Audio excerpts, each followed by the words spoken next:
My memory of being around Rabbi Levitansky was his burning fervor to get young children into camp, into Chabad camps, into learning about their Yiddishkeit, just connecting to their Yiddishkeit. The most important thing to him was having the children there. Always bringing your children, always showing up with your children, not letting them just kind of fall through the cracks at summertime and go watch television or something, but get them involved in a camp or get them doing something. So I remember him asking, I feel like he was always asking us, what about the children? What are you doing about the children?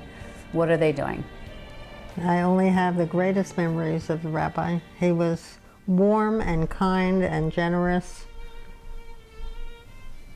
and what you would want in a rabbi. The thing that amazed me the most, Rabbi Levitansky alav shalom never cared about money. You give him $100,000 tzedakah or you give him $1, he would treat you the same. Smile, always welcome you. I remember, I have a distinct memory of Rabbi Levitansky in his Camp Gan Yisrael t-shirt with the black pants, and like over the white shirt, the button-down shirt, he'd have the t-shirt on and his beard coming, and that's what I remember. That he got into the spirit of camp.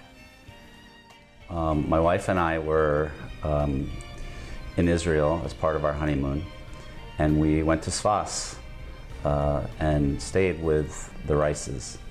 As we were leaving, Mr. Rice, Velvel, gave us these 2 svarim and a letter to deliver to some rabbi in Santa Monica, where we lived. And we put the envelope, the letter to Rabbi Levitansky, in the svarim, and we put the svarim in our bags, and we made it through our honeymoon and back to Santa Monica, and put the books up on the bookshelf. And then Had some children. had some children. About 3 in 3 years, yeah. Got a little busy, distracted. And our oldest boy was 5 years old. We recalled that we had a letter from somebody to give to Rabbi Levitansky, and it needed to be delivered. And I remember just the shock of feeling like, oh my gosh, like, I can't believe I've been hanging on to this for so long, and I completely forgot to deliver this to him. I remember the feeling of being so scared of a rabbi in a black coat and a black hat and a beard. That's how I grew up, with that kind of image of religious Jews. I think it took everything I had, all the courage I had, to go to the Chabad house to deliver the letter, and walked upstairs. I remember going upstairs to his office, his little office, very unimpressed. I thought, oh my gosh, no way, this is where you hide out? What is this? It was very incongruent to what I expected. And he was just so easygoing and soft and friendly and sweet, and it wasn't in line with everything I had heard with these scary people in black hats and coats. And I apologized and told him I'm so sorry that I'm here so late in the game here. I'm delivering a letter 5 years later, and the rabbi there was no flinch, there was no judgment, there was just this big smile, I think. I'm sure there was a huge smile of, you're here at exactly the right time that you're supposed to be to deliver this letter. The concept of timing, for me, I didn't understand what the rabbi knew about timing and being there at exactly the right time. So it was very special of him to just put me at ease. And because he put me at ease, and the warmth that he just created in the room at that time that I shared the letter with him, I guess as I was walking out, there was some advertisement for a kosher class, and Rabbi Levitansky, he put this flyer that he had for a kosher class up with a Band-Aid on a window. And as I learned now, the phrase of hashkaka pratis was that I was so internally I was going through a struggle because we had just joined this yeshiva and I wasn't keeping kosher in the house. So it was, the timing again was there that I would take a class on learning how to keep kosher from Rabbi Levitansky. You know, God was very kind to us because he just made it a smooth transition. And we got to learn from the best, actually, Rabbi Levitansky, about keeping kosher. Rabbi Levitansky came to our kitchen with blow torches. It was just the greatest sight in the world that he came to Santa Monica and koshered our oven. But all with joy and laughter and like a frivolity almost, like a real joy to do it. So I feel very blessed that my initiation into kashrus was very fun with Rabbi Levitansky. I was 17 when I came with my sister to the United States. I came to America because to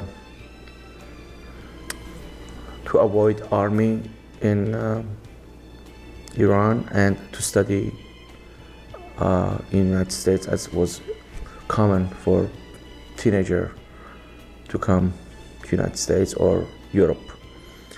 We came first to Fresno, which they had no kosher food and shuls.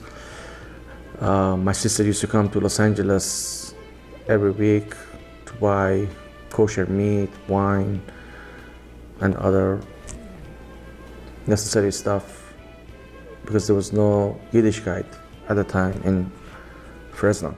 After a while, it was very hard. We decided to come to Los Angeles where there was more Jewish community. And I ended up going to Van Nuys High School. I was there for a few months. When I got a notice from immigration that they were going to deport me back to Iran because I was not supposed to be in that high school. And we decided to move to Santa Monica. At the time, we had some connection with Rabbi and Mrs. Rachik Alav Shalom, and they informed us this is Rabbi Levitansky. He has a shul, he has a Chabad house. So I started going to the shul on Chabad, where it was on 7th and Broadway. And one day, it was a Shabbos, and Rabbi Levitansky Alav Shalom asked me to do, I don't remember if it was Musaf or Mincha, because they used to do Shacharis Musaf, that Kiddush, and they did immediately Mincha after that. So I was a Chazan. And I used to read from Sephardic Machzor, and this was Chabad Siddur. I was reading from it, but when it came to Kaddish, I was saying it by heart, and I was saying it Sephardic way. So I never forget, somebody stand up in the shul and said to Rabbi Levitansky, "What is he saying? The Kaddish is saying is not right." And Rabbi Levitansky, Alav Shalom, answered him back, "Don't worry, all the word he's saying is good, and it's nothing bad. It's good." And I continue, and we finish the davening. So, in remembering how it was in the early days for me after we started our Yiddishkeit, Frumkeit, it was difficult to take on all of the new ways of lifestyles, and to learn how to adapt into the community. And we had several communities. We had the school community that where we had the kids in school, and where we had been originally makarv to, and there was kind of a very aggressive environment of learning, and then there was the Chabad community in Simcha Monica where we were living, and it was a very different kind of a feeling. It was there was not at all any pushing forward. It was more an environment of acceptance and help, that wherever you were at was okay, And I remember being more at ease about fitting into that environment in Simcha Monica by Chabad House. I remember just being around Rabbi Levitansky and Mrs. Levitansky, that you wanted to just let things pour out of you so that you could process them in their presence.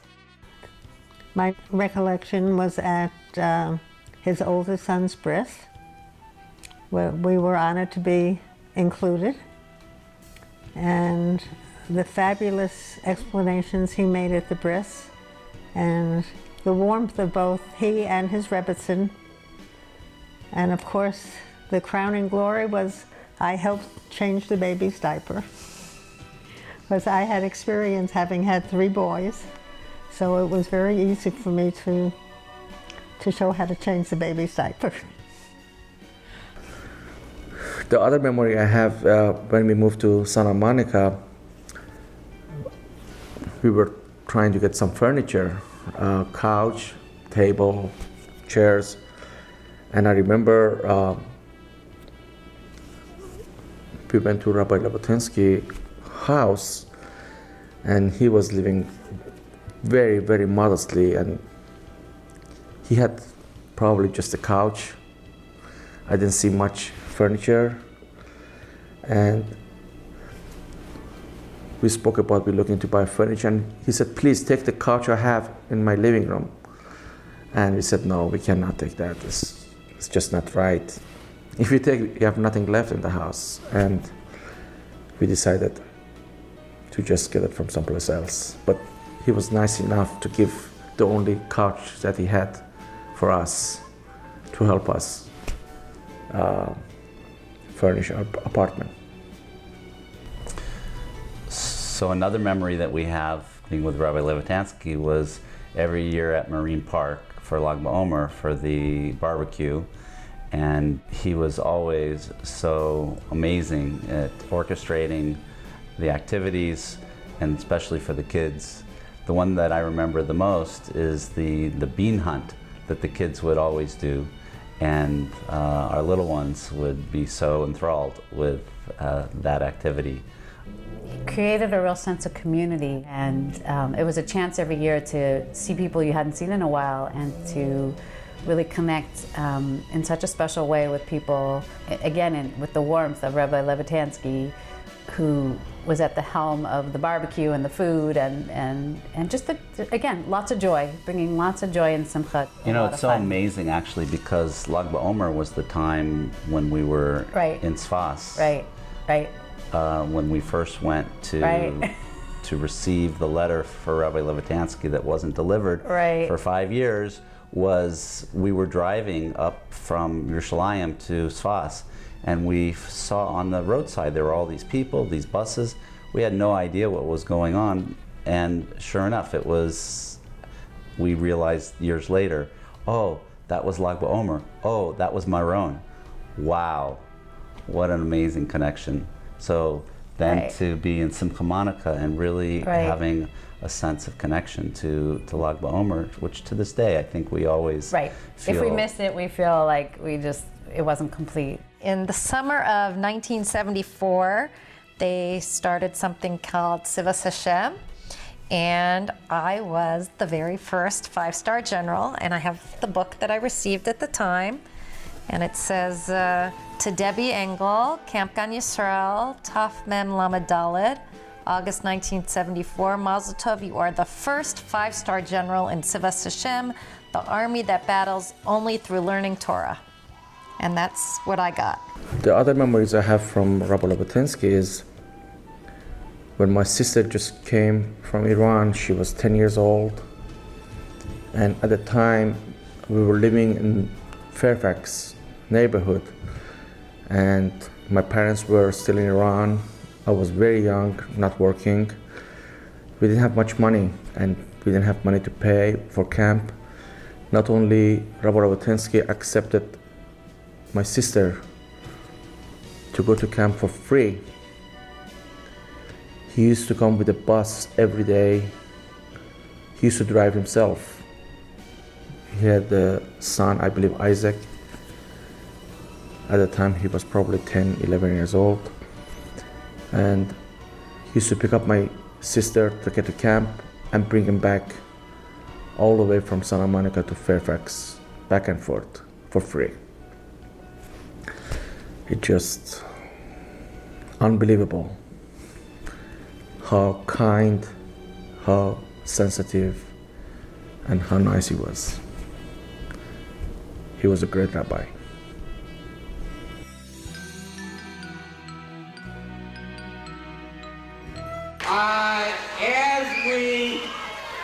As the program was just starting here, right after everybody was seated, I called New York to the Rebbe's office, and Rabbi Level Groner, the Rebbe's secretary, told me that even although I had written into the Rebbe about the rally yesterday, the Al-Pi Hashgacha Pratis, by divine providence, just as the rally was starting here, we had the opportunity to go into the Rebbe and to tell the Rebbe that there's going to be approximately 1,700 Jewish Kinderlach and staff gathered together for the Gan Yisrael, and together 1,700 people is 100 times the word tight.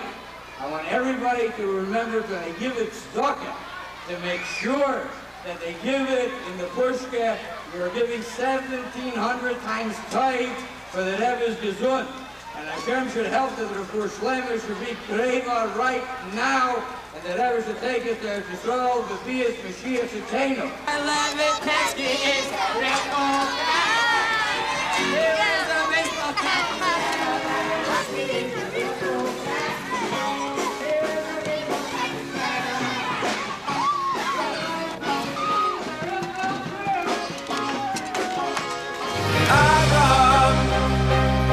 Yes, we're the children that you dreamed of, and we're that shining star you saw ignite. You know it's true, it's why we call you Avidu. Our Father upright, we got your soul inside, take us home. Our Father upright, we got your soul inside, take us home.